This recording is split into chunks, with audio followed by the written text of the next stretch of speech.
Salut les fans de musique, on se retrouve dans une nouvelle interview que vous propose Lataf et Apache Productions. Aujourd'hui, il s'agit de punk rock avec un groupe de Montpellier qui s'appelle Lolita Larsen. Ce groupe sera en concert le 8 mars à la Secret Place à l'occasion des Loco Repet Show. Première question pour ce trio enflammé, pouvez-vous vous présenter ? Donc moi sur scène je suis à l'arrière-plan, c'est-à-dire que je suis le batteur et c'est Marky Larsen. Voilà. Je m'appelle Ness Larsen et je suis le bassiste de ce groupe et je fais aussi accessoirement des chœurs. Moi c'est Black Larsen, donc je joue de la guitare dans le groupe et je chante. Que signifie le nom de votre groupe, Lolita Larsen ?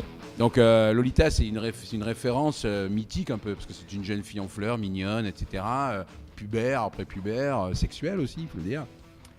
Et puis Larsen, parce que le Larsen c'est cette espèce de boucle qui fait un bruit strident quand elle passe dans les amplis. Et on trouvait que Lolita Larsen, ça le faisait parce que c'est un peu quelque chose d'original pour nous, en tout cas à l'époque. Et puis on peut penser aussi que c'est une fille. Si on ne connaît pas le groupe, on dit Lolita Larsen. Ah tiens, c'est qui cette nana ? Puis on voit arriver trois gars qui... voilà. Mais bon, après, moi c'est ce que j'en dis. Peut-être que mes potes ils vont en dire autre chose. Je dis pareil sur le nom du groupe. Ce qu'il a oublié de dire, c'est que c'est lui qui fait les chansons, quand même. Ce petit garçon là, c'est lui qui fait les chansons. Les paroles aussi, les accords. Après nous, on s'adapte à ses idées, on amène nos propres idées à nous. Mais voilà, sur le nom du groupe, moi j'ai jamais dit non, quoi. Donc Lolita Larsen, ça m'allait très bien. Et puis il y a souvent du Larsen aussi sur scène, en répète. C'est un truc qu'on connaît bien, qui nous vrille un peu les tympans, mais on est habitué à force, voilà. Quelles sont vos influences ? Je pense que j'ai un son, sans prétention, mais non, j'ai pas de référence, j'ai pas spécialement envie d'avoir de référence. Je joue, je m'éclate, je joue avec les tripes et puis c'est tout, quoi. Voilà. Écoute, moi à la base je suis guitariste. La basse, j'en ai fait il y a 30 ans avec un autre groupe. Voilà, je suis venu à la basse parce qu'il cherchait un bassiste et que vu que c'est mon frère, voilà, enfin c'est pas mon frère mais c'est mon frère. Mais il m'a demandé de venir, je suis venu la première fois avec une guitare. Puis ça l'a pas fait parce que c'est pas du tout mes influences, c'est pas du tout le punk rock, moi c'est plutôt le rock progressif ou le classique, enfin des trucs comme ça. Et après je suis venu avec une basse et puis ça l'a fait avec la basse. Je n'ai pas d'influence à la basse, si tu veux, j'en ai tellement que je ne vais pas te les citer parce qu'on va y passer la soirée. C'est pas la peine. Les bassistes, il y en a de très bons, j'ai pas la prétention d'être un bon bassiste. Et voilà, je fais le job, moi, c'est tout à la basse. Tu sais, c'est... Moi je dis que c'est un excellent bassiste. Voilà, bon après c'est un bon batteur, y a pas de... enfin, on n'est pas là pour s'encenser nous-mêmes, mais puisque tu poses la question sur les influences, forcément on en a des multiples. Même si après pour les dire comme ça, moi je vais te parler de Neil Young, je vais te parler de Dylan, je vais te parler de plein de gens que j'adore, quoi, tu vois, et des groupes comme Gun Club.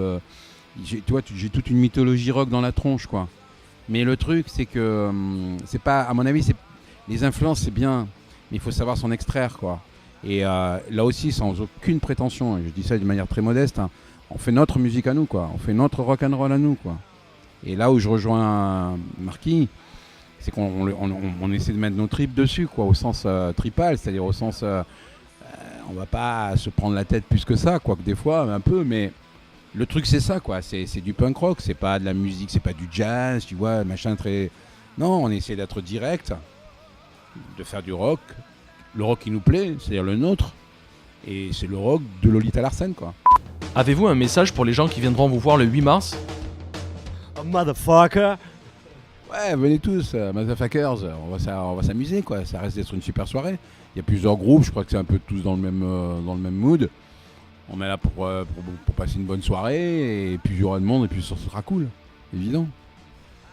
Pas mieux, il faut venir très nombreux nous voir, forcément, parce qu'on est quand même assez comment dire, sur la scène de Montpellier, on est quand même assez actif, présent quand on nous invite. Parce que nous, on n'est pas très à la recherche du concert, tu vois. On est souvent invités et quand on nous invite, on vient toujours. Donc on honore les contrats. Donc voilà, il faut venir voir ça, hein. Je pense que ça vaut le coup d'œil.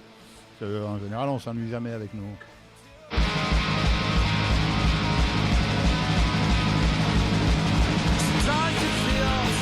Merci Lolita Larsen d'avoir répondu à nos questions. Retrouvez ce trio le 8 mars à la Secret Place. Moi je vous dis à très bientôt dans une prochaine vidéo et que la force soit avec vous. Bye.